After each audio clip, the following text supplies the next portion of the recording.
Selamat petang, salam sejahtera tuan-tuan dan puan-puan yang amat dihormati dan dikasihi sekalian.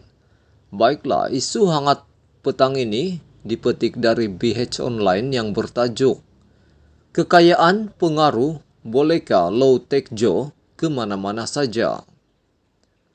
Berita sepenuhnya, Kuala Lumpur, walaupun sedang diburu pihak berkuasa, Low Tech Joe atau lebih dikenali sebagai Joe Low yang dikaitkan dengan skandal 1MDB, dipercayai masih boleh ke mana-mana saja disebabkan pengaruh politik dan kekayaan dimilikinya.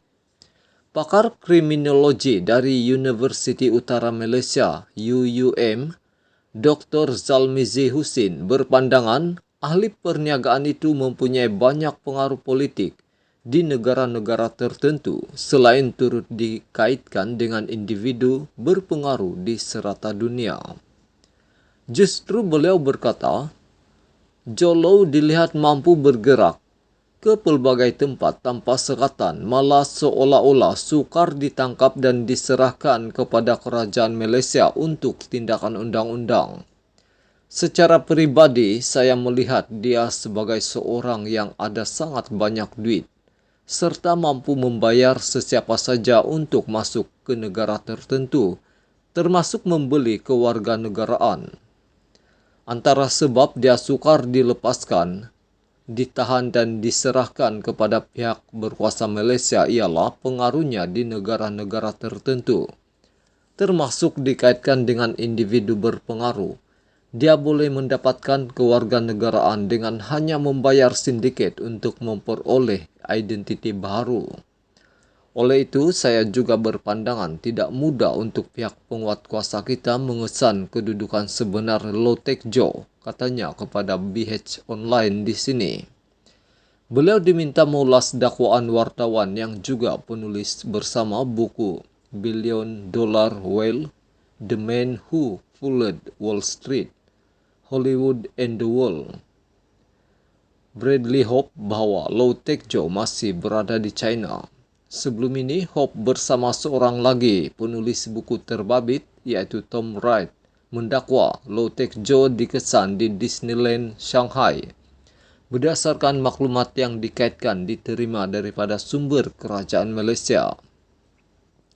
Hope dipetik sebagai mendakwa maklumat terkini keberadaan Low Tech Joe di Macau itu adalah berdasarkan maklumat dan beberapa foto diterimanya.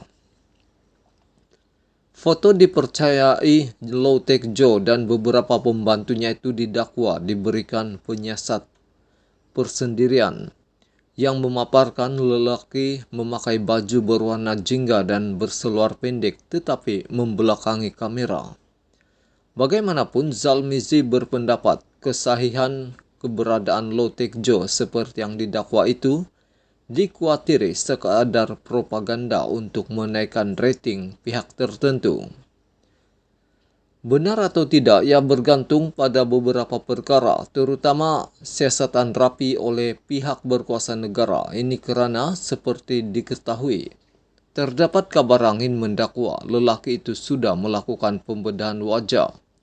Justru perlu ada siasatan untuk menentukan kesahihan laporan itu. Saya juga berpandangan jika benar seperti yang dilaporkan, apa motif pendedahan itu dibuat dalam media sosial.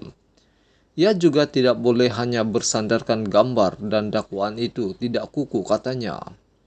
Namun beliau berkata pihak berkuasa Malaysia harus kekal menjalankan siasatan lanjut mengenai isu Low Tech Joe membabitkan kepentingan negara.